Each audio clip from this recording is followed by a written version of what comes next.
I will put it in. Yet another meeting.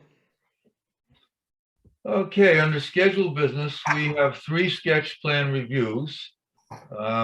One is an addition in the scenic overlay, and 2 are a lot subdivision of a single lot into 2 lots, one in town and one in Wittenberg. So the first case we have is Catherine M. Fisher and Benjamin Vita, which is special use permit 22-0120A. And this is a sketch plan review of a special use permit application to construct an addition to existing dwelling in the scenic overlay in R5 zoning district located at 222 Hutchin Hill Road in Shady. Is there a representative? Katie and Ben, can you just unmute yourself, guys? Okay, could you tell the Hi, yeah, we're unmuted now. Good to hear you. Could you tell the planning board what you are proposing to do? We're proposing to build an artist studio addition onto our home. It'll be connected via a screened-in porch, and there'll be some deck out in front of that porch, and then a little deck on top of the porch as well. So sort of attached to the house, but pretty much attached addition. Okay, how many square feet is the proposed addition? It is, what's the exact 620, I believe. 20. Okay. So the reason you're before the planning board, obviously because you're in a scenic overlay, and the issues that we have to review are, first of all, if it's in a prominent ledge or a prominent overlooking area overlooking the view shed, which I know your area, which it isn't. And then the other issue is, of course, glazing has to meet our specs. You can't have more than 25% glazing on your walls, and exterior lighting has to be dark sky compliant. Mm-hmm. So those are the main restrictions that we have. So as long as your glazing meets the specifications, the roof has to be non-reflective. So you have to provide Melissa with an example of what your roof is going to be. Okay. We have a color palette from which you can choose colors from. We really are starting to frown on any metal roof, but if you can prove that it can be completely non-reflective, that's great. We've had colored metal roofs that have shown some reflectivity, so we're concerned about that. Yeah, it's not, definitely not, we're not using metal, so that's all good, yeah. Okay, great. And then siding, of course, the color of the siding, we have again a palette for earth colors or whichever colors you pick out of that for your siding and trim. So that's the basic situation, and then we need to do a site visit. So we're going to at some point assign a representative from the planning board to take a look at the site. As I said, I'm familiar with that area, and I know you're not on a prominent cliff overlooking the valley, but we just have to take a good look to see that it's in compliance with the scenic overlay regs. So anybody, members of the board, have questions for the applicant regarding this case? Anybody want to see the maps? I've got them up, and the application. Sure, if you can show us what the Great, thank you. plan is. I believe it is this one, but let me just go there. Yeah. Yep. There we are. That's us. And if we go out far enough, we can see the stream and obviously the mountainside on the other side. So it's pretty secluded. Any board members have questions for the applicant? Okay. We don't have up at this moment your plans. I'm sure we have them on record. I know we have them, but I don't have them up on the screen. But this is a sketch. I have them. I have them. Okay. Which one do we want? The 2021? This one? Basically, we want to see the window. Oh, yeah, that's a separate file. Give me a second. Let me go find that. I can screen share that one too if you need me to. This siding samples. I've got the 2 siding samples and I've got these 2 EAFs. So is it any of those? I think that the siding sample you can show, the night gray, that's the siding, the second one. But somehow you don't have the plans on there. I'm not sure how. Let's again, this is a sketch plan review. So after the site visit, we'll bring you back again anyway, so we'll get a chance to look over the plans. Well, this has got stuff on it. It's just, there are 2 different ones and they don't have the same drawing. So if this is, That's this the is one of lot. them. Yep.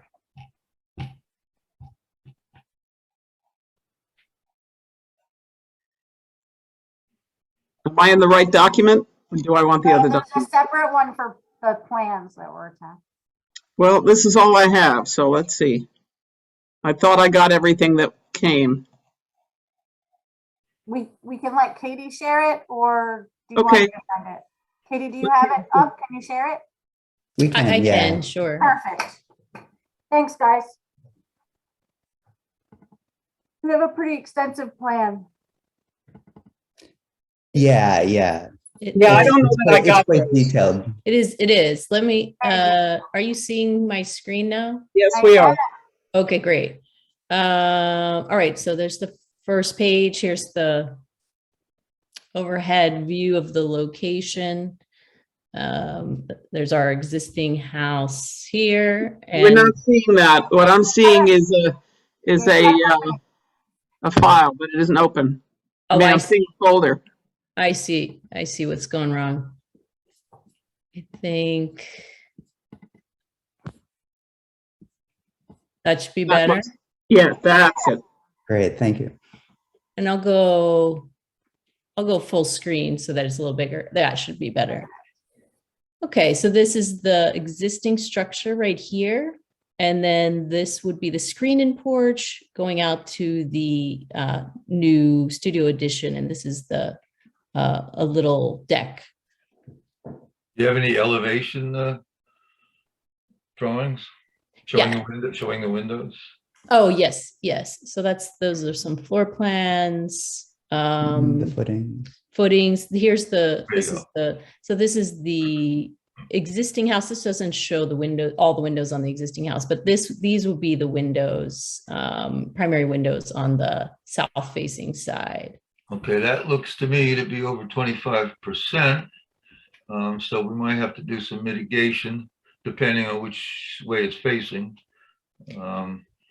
So again, the site visit will determine that. Now, the other question is, do you have the proposed addition staked out on the ground so that our rep can see where it's to be built? It's not at this time, but we certainly could stake it out.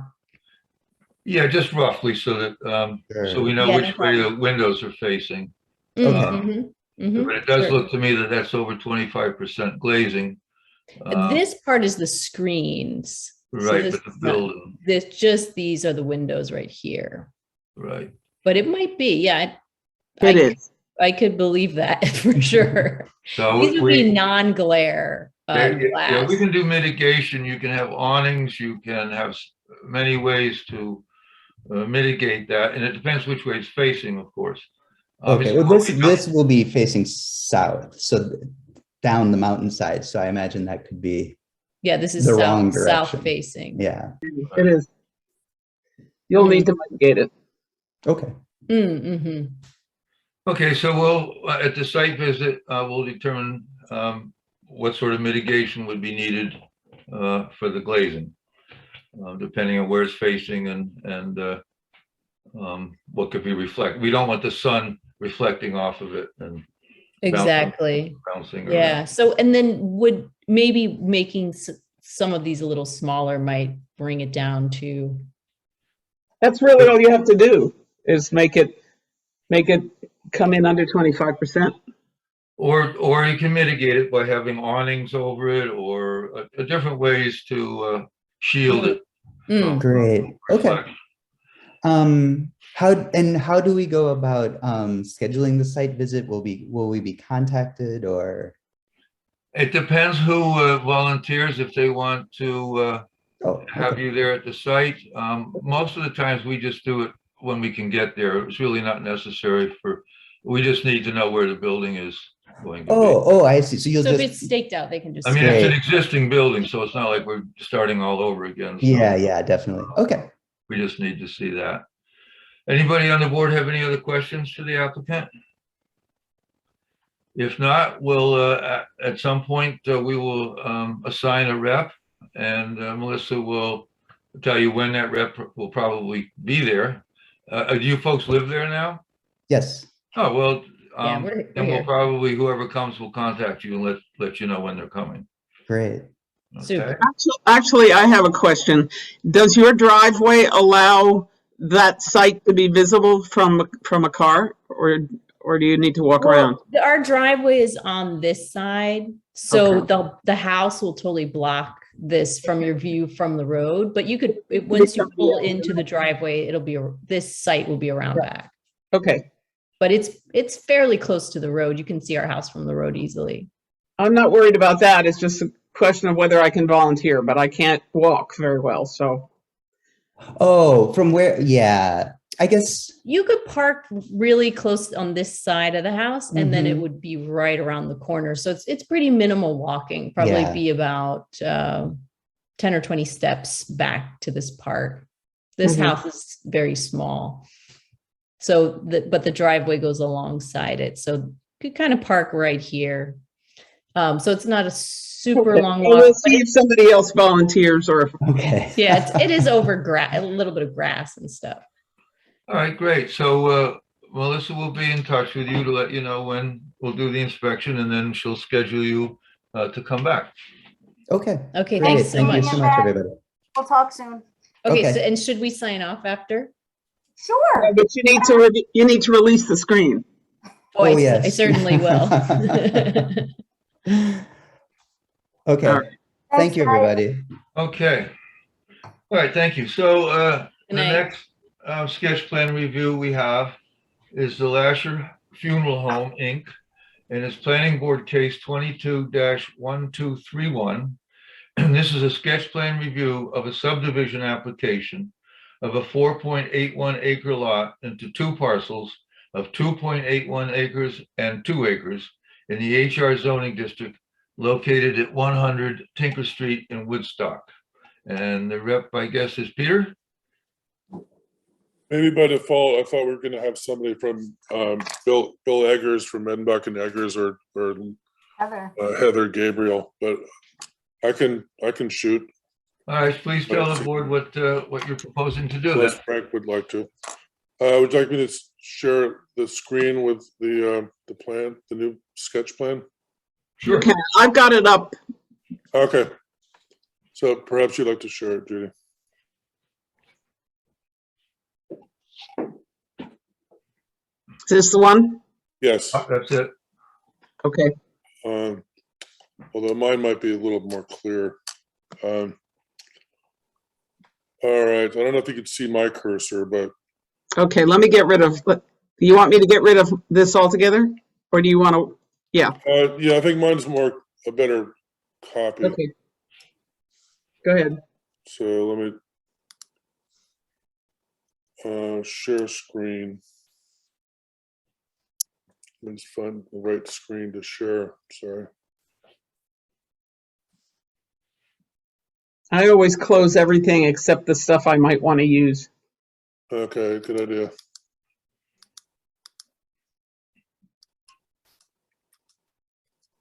Very good idea. Well, I've been doing this a while and Zoom really clutters up your. This is a 2-lot subdivision. I'll help you out, Peter. There we go. Do you see it on my screen now? Yes, good. All right, let me blow it up a little. All right, so here is the proposed new lot line. It goes from Library Lane into the field and then takes a leftward turn downward across the field. And there's road access from the back here, so there's no problem with access. Well, yeah, there's access off of Orchard Lane here. Right. Here is Frank Teshero's property, which is contiguous. And there's also the new proposed lot 2 will retain the right of way off of Library Lane, and lot 1 will have a legal right of way over that. Okay, Peter, I need to introduce a problem. If you can give me the screen back. Sure.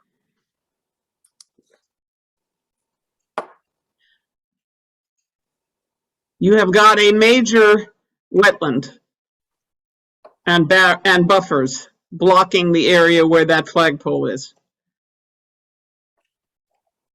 Well, there is an area that does collect water. It's not is it a mapped wetland? It is a mapped wetland. Oh, okay. See, Hudsonia mapped a lot of wetlands that the state did not have. And the Yeah, town law does not say just state wetlands. It says wetlands. So we've been treating it as all of the above, plus 100-foot buffer. Yeah, it's not on any of the county overlays for wetlands. So, all right. Well, So as of in the next few weeks, the county parcel viewer will show the Hudsonia maps. all They right. didn't have them. Now they do. Judy, I need to point out that in this case, the infrastructure is already there. Well, I know that this driveway is, that's for sure. Nothing to be done about that. But what about the road? Yeah, that road, that access exists at this point. Okay. All right. So, anyway, so let Pete explain what, so we got 2 lots coming out of it. Yeah, then that's the beginning of it and end of it. I mean, we're just proposing like a line on a map for your consideration. All right, certainly looks pretty straightforward. Both lots have access. Both lots have town water and sewer. So let me put it to the board. Members of the board have questions for Peter regarding the subdivision? Looks pretty straightforward to me. Anybody else on the board have questions for Pete? Because it is just that, it's a straight subdivision. So if nobody has any further questions, then we still need to get a site rep. That one is drivable, Judy. If you want to go look at it, you can pull right in there. Right. So, but basically, what they're proposing is that the big field area is going to be one lot and the developed part's going to be another. That's basically what it's coming down to.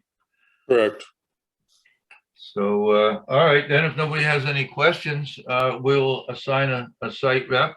And who should the site rep contact to go out with to look at it? Oh, you can contact me and I'll contact Frank Teixeira and Mike Stock, who's the family representative for the. Okay. All right, so whoever chooses to be the site rep will have them contact through you for the visit. All right. Okay. All right, very good. Anybody else have any questions? And we'll go on to the next case. Well, I just have a question about the rest of this process. So after the site visit, will we automatically be scheduled for a public hearing? What's the next step other than the site visit? Yes, I mean, assuming that obviously it's not an issue with the site visit of the subdivision. So Melissa would, once we get the site visit report back, Melissa would schedule you for a public hearing. All right, and what's the time frame for that? Does that require like 2 weeks notice, public notice? How does that work? Public hearing usually takes longer than 2 weeks. It has to be posted in the paper and neighbors have to be notified. So we're probably talking about a month for a public hearing. And that's All right. if the planning board is efficient with the site visit. Right, the second I get it. Because remember, Second the meeting in planning March. board only meets twice a month. Yep, okay. Thank you very much, everyone. Okay, Pete, yep. I'll be in touch with you, Pete, and let you know about the site visit. Just so you know, I'm staying on for the next business with Mr. Nelson. I'm his realtor too. All right, Okay, I just want to thank the board myself. It's Frank Cachero. Thanks, everyone. Okay, we'll talk soon. all righty, well, the next one is that. The next one is James E. and Janet M. Nelson, which is Planning Board Case 22-0734A. And this is a sketch plan review of a subdivision application of a 3.629 acre lot into two parcels of 2.523 acres and 1.106 acres in the NC zoning district located at the Wittenberg Road in Woodstock. So who is representing that would like to tell the board what you propose to do? I'm Don Brewer with Brewer Land Surveying. And Mr. Nelson would like to take his 3.6 acre lot and subdivide it into a 1.1 acre and a 2.5 acre.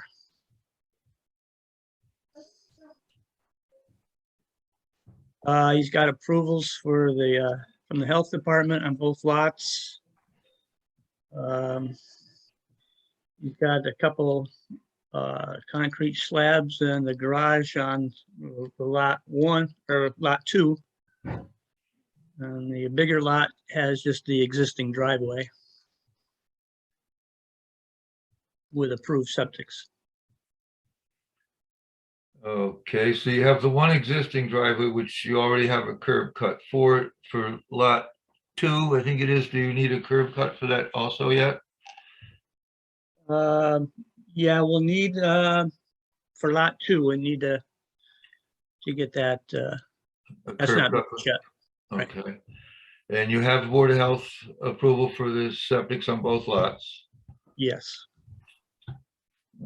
Okay, again, let me ask planning board members if they have questions for the applicant regarding this subdivision. I do. Okay, Why did you clear cut it? That's the way it was 5 years ago. I can actually answer that. This lot came before us long ago to put two large, or not large, but two apartment buildings. I think each I building, remember that case, Peter. each building had 4 apartments. And then there was all the parking required for apartment buildings. There was all the parking required, septic space required. So we approved this clearing based on the apartment buildings. So that's the case there. And quite frankly, they're all very tall pines, which are probably not the best thing to have around houses right now. But Well, that's how it got to be cleared. It looks like these are going where the remaining trees are. Is that correct? Those are already there. Oh, those slabs are already there? Yes. Oh, they're here, aren't they? Right. Okay. Thank you. Yeah, I know. I understand we're all very, very conscious of trees and tree cutting, but I have to tell you that tall pines like that are not the greatest thing to have next to a building. Anyway, anybody questions for the applicant?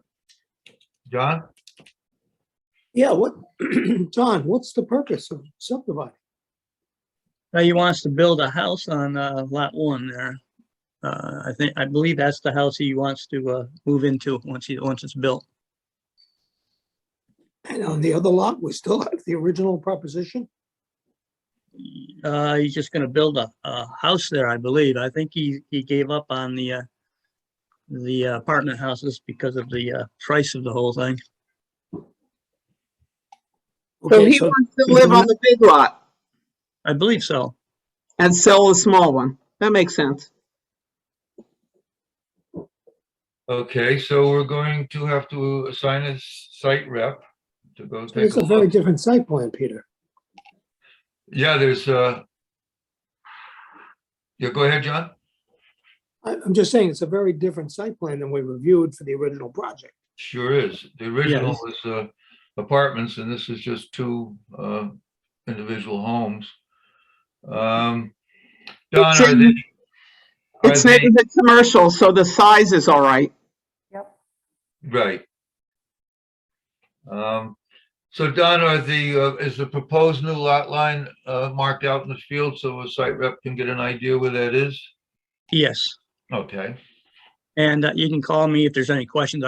I'm not that far away. I can meet anybody there. well, it looks like a very straightforward subdivision. I don't, it definitely has road frontage. It's got a septic approval. And so that's pretty much what we need to know. Anybody else on the board have any questions regarding this application? If not, then, as I said, we will assign a site rep, and that person will get in touch with you, Don, I guess, to go out and take a look.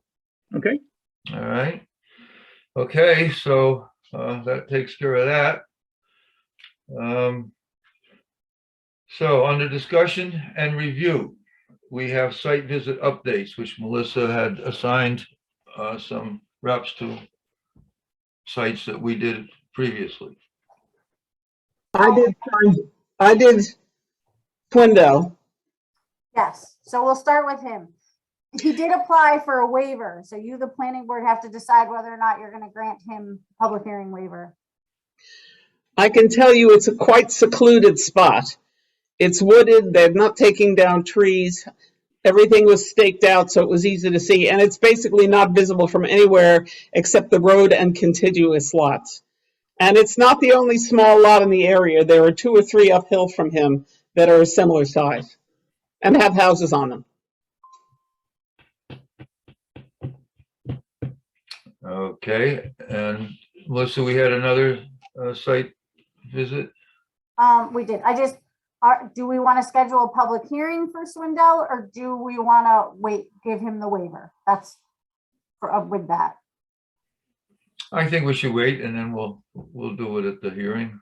Okay, so I'll schedule a public hearing for Swindell since we're done with the site visit. Just wanted to make sure everybody was on the same page, and he asked, so we have to entertain. Okay, next one. Brian was supposed to go to the DeVos. Did anyone else stop by there by any chance for that subdivision? They're kind of eager. On Library Lane, Elwyn Lane? No, okay, I'll check with him. Not I, sorry. Fleischman, Peter went yesterday. He also requested a waiver. So Peter, you can tell the board how that went and we can go from there. Sure, I did the site visit for the proposed bridge. This is a bridge crossing a small water course. It has been approved by the DEC. The engineering is done by professional bridge engineers, and the DEC is overseeing the site and overseeing the construction of the bridge. The bridge itself spans 50 feet and it goes from one bank to the other, so it completely clears the creek, and there's no disruption of the creek bed or the creek banks. And the DEC will be the monitor of the finished construction. I did tell them that we really can't waive a public hearing on wetlands and watercourse permits. So we will have to have a scheduled public hearing, which I did tell them that we will do.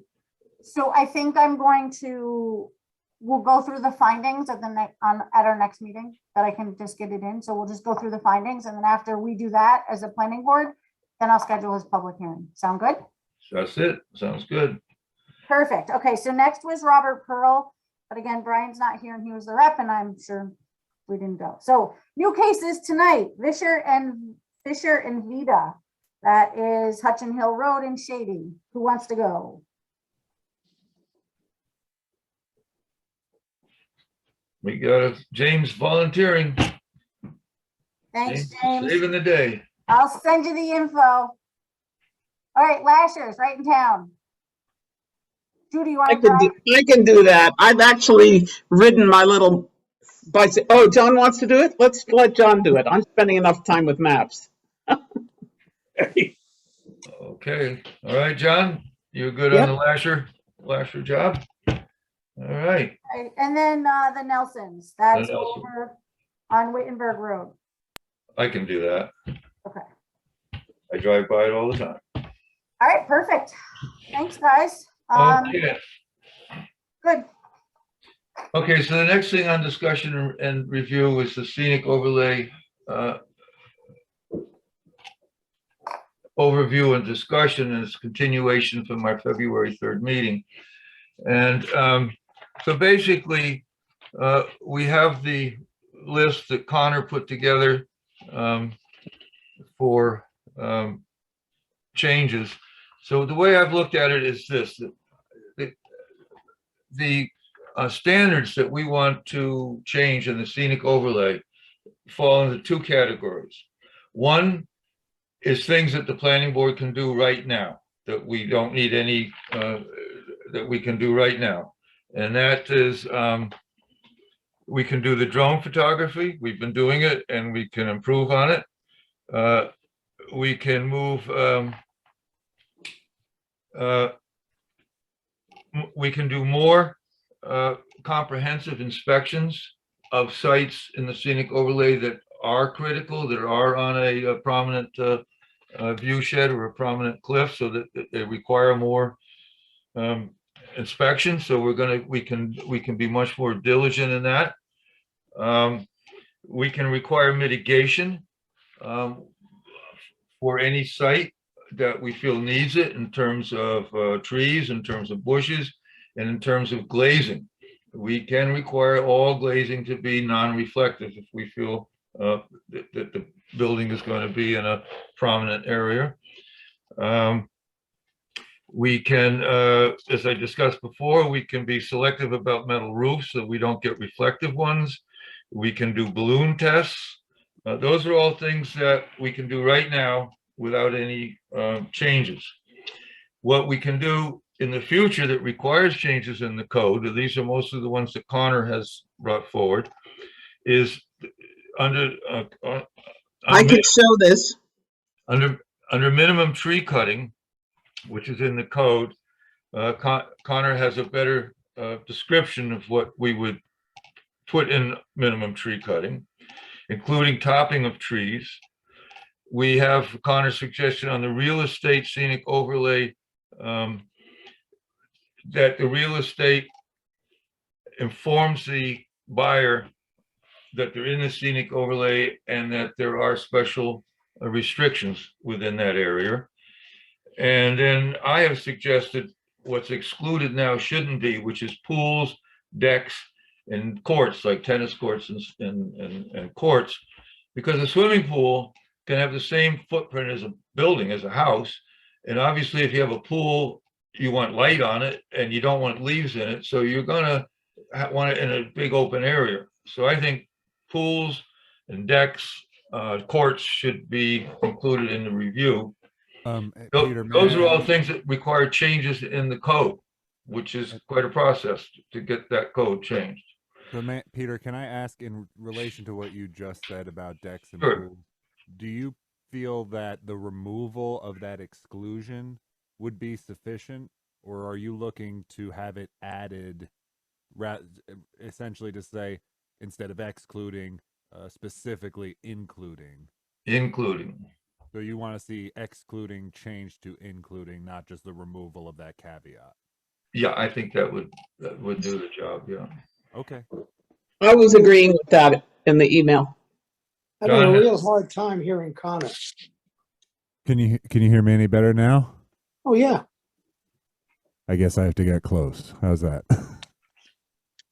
Okay, so those are the things that we've talked about. And as I say, some of these things I just mentioned, we can do right now, and some are going to require putting together a letter to the town board to begin the process of changing the wording in the scenic overlay protection standards.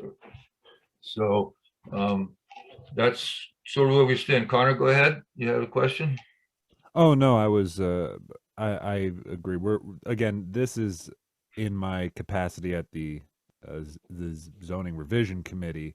You know, we are planning on submitting this language relatively shortly, and so I'm trying to collect any additional input I can before we kind of draw the line and start to you know, for lack of a better word, calcify what we've done already. Judy had also asked about I don't know if you saw my email responding to Judy. I don't have it up in front of me, but you had asked a question in the email. I can put it up. I agreed with you, and I wanted to change that language. Let's see if if you could pull it up, because I just don't have that. Oh, here we go. Yeah, in section 3, commencing or engaging in clear cutting on any parcel in the scenic overlay district prior to receiving a special use permit for the clear cutting shall be punished by a fine of 5,000. You thought it seemed, and please don't let me reduce what you were saying, but that essentially clear cutting is a little bit of a broad term. Do we want to? Do we Well, want to widen? It is legally defined. Oh, hold on. There we go. It is legally defined, but it's in the state code. So maybe we ought to point to the state code. Well, yeah, I sent that to you, Judy. The state looks at it from the point of view of clear cutting to do orchards, for instance, to put in an orchard. They look at it from big commercial kind of operations, and they talk about 25 acres and so on. So for our purposes, the word clear cutting shouldn't really be in our code because it doesn't apply. As I said, clear cutting basically means cutting everything within 1 square acre. And the reason the DEC is concerned about that is obviously erosion going into the streams and creeks and ending up in the water supply. So that's their concern. So I think Connor's description of clearing or cutting is probably better suited than to use the word clear cutting, because it really doesn't work for us, the word clear. We need to have a clearer definition of what we don't want to see happen. Right. So, I think Connor's job does that. Connor's words does that. And so just to continue from there, I had replied to you that if we look at section 3 and replace clear cutting with tree removal / modification, I'd also like to amend that to be up to $5,000 per day pending active and approved remediation efforts. As I'd like to see us swing for the fences, that's also up to debate. But when I say tree removal and modification, that would in essence be following on the new definition that we are looking to add to the code as it's explained above. Am I looking at the right paragraph here? Yeah. Okay. Yeah. So I agree with Connor about the fines. I also, this is probably a good time to mention that that in the case of the reflective roof, the silver roof, that resulted in not getting a special use permit, which resulted in not getting a certificate of occupancy on a multi-million-dollar home. So I think the message is getting pretty clear that it won't be tolerated to really abuse the codes in the scenic overlay. And I think, as Connor mentioned, the fines have to be enough to deter somebody. And along with the photographic evidence, the drone footage, the drone photographs as a record, we should be able to get a handle on it. So the only other thing in the scenic overlay that we, at some point in the future, I'd like to get to is to get a photographic record of how our mountainsides look at the moment. So we have a baseline to work from. So anybody else on the planning board have questions regarding the scenic overlay discussion? So we're going to change the wording of that clear cutting paragraph. Correct. So that it's a little broader. to what Connor's proposed, yeah? Yeah, so if we, the screen's not shared anymore, but Right. I can get it back, but yeah. it's okay. I have it pulled up over here. But it's I want to change that again to from clear cutting to tree removal and modification, as well as amend the fines. But that There it is. tree cutting and modification should be, by if they're reading the law this far, should be understood by the way it is laid out in section G. Is that G? Hold on. So this is 3 right here. All right, so no, section 1 bullet G. There we go. Section 1 bullet G. That's where I've put the more substantial definition of what we should understand, not just clear cutting, but tree removal and Yep. tree modification. And tree topping, I think you had in there, right? It's in there, yeah. And I would, and I'm that gets umbrellaed under what I would say is tree modification. So that should be limit. And I specifically said, and I'll read it just so we can. The applicant is expected to avoid any non-essential tree cutting, modification, or removal in the visible canopy of the scenic overlay. This includes, but is not limited to, clear cutting, topping, limbing, or practices that would harm the health of these critical trees. And non-essential is also defined, or should be understood to mean having no fundamental impact on the buildability of the lot or the safety of existing structures where all other means have been explored and exhausted. Okay, so what I think is that similar to what we did with the Xena Woods CEA, we just came up with a memo that we voted on one night as a planning board.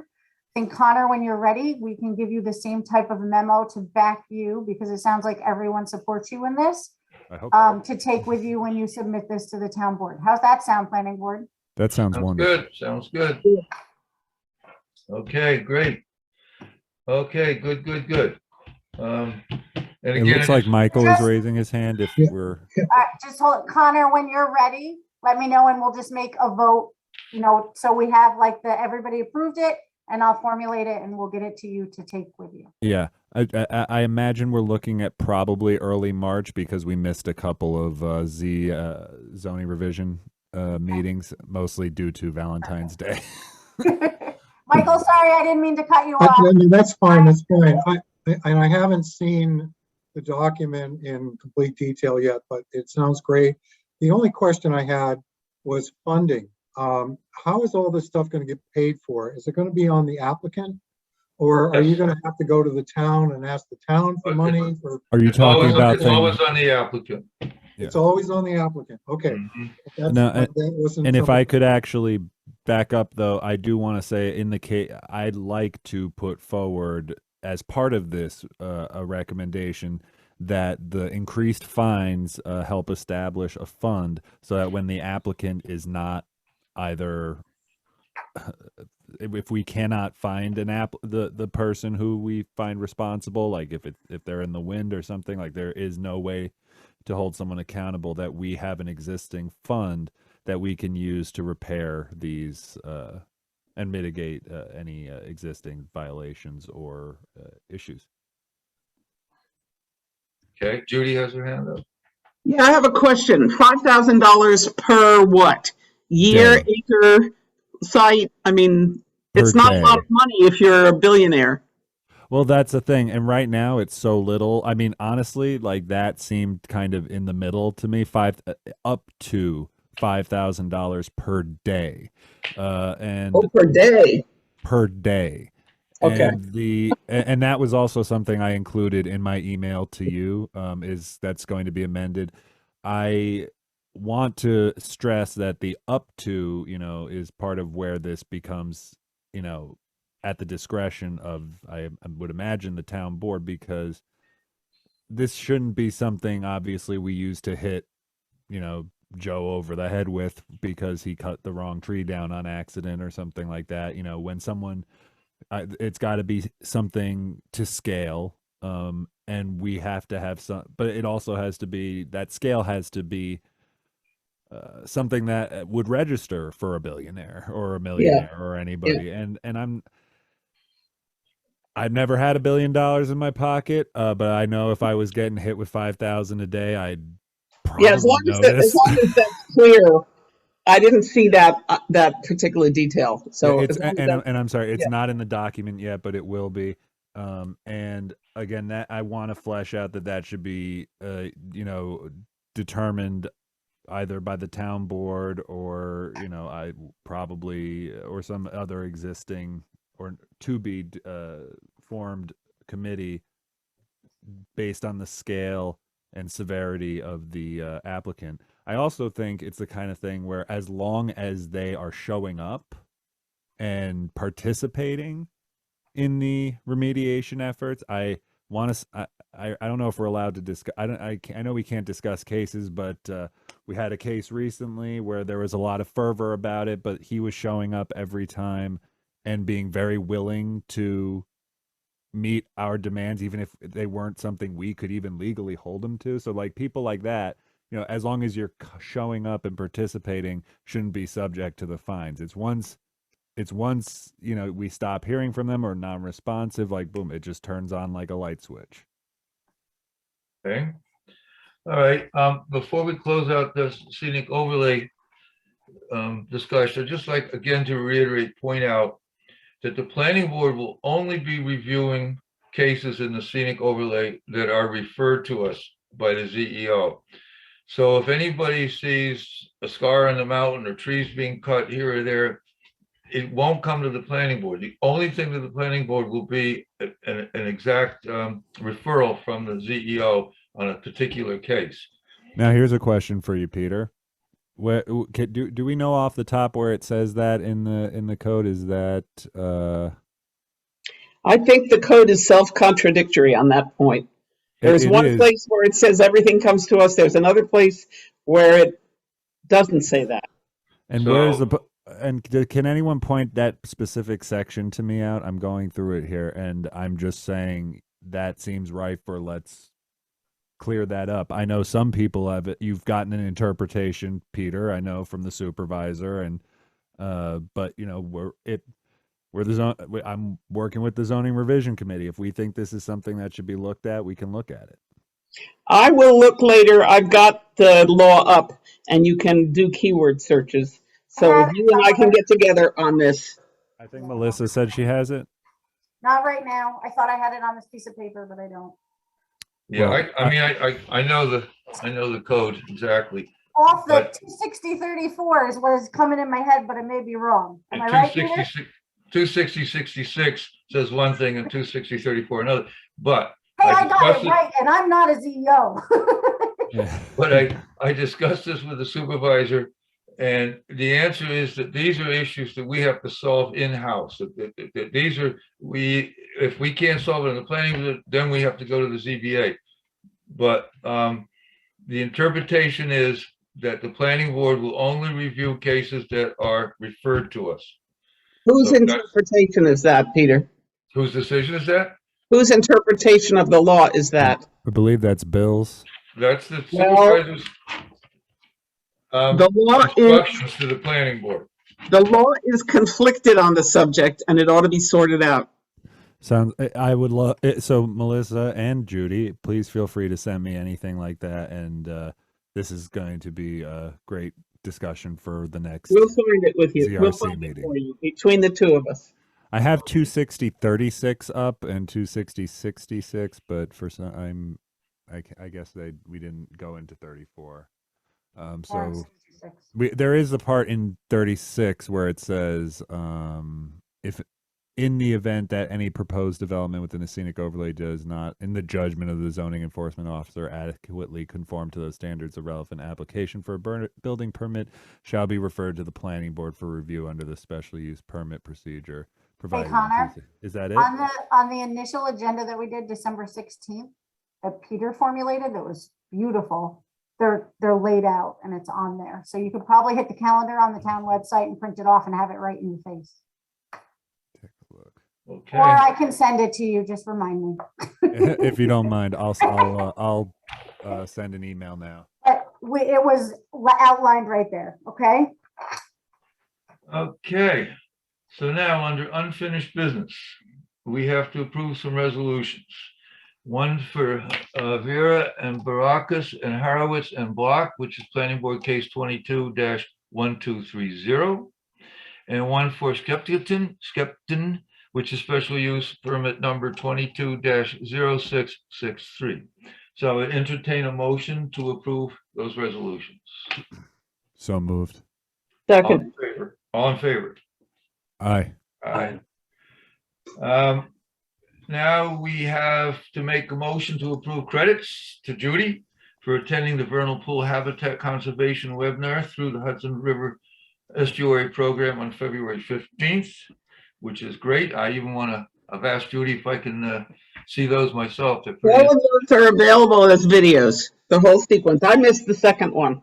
I went to the first and the third. Very worthwhile. Okay. Some of the All in- links, probably between Judy and I, we can probably forward you the recordings of both of them, because I think the one that you don't have, I have, Judy. Well, I've got a link. I don't have a recording. I have a link. Yeah, I Great. think it's just a link to the PDF, right? No, it's a link to a video. You can Oh. see the whole thing. Okay, Great. Anyway. Well, anyway, can I hear a motion to approve the credits for Judith? So moved. James says yes, all moved, all in favor? Aye. Aye. Okay, now I just found out via our program tonight that David Gross has passed away, and he, like all of us, has served the town as he was the WEC chairman for quite a while, and he has served the town. So we're just going to ask for a moment of silence, if you could, for David, please.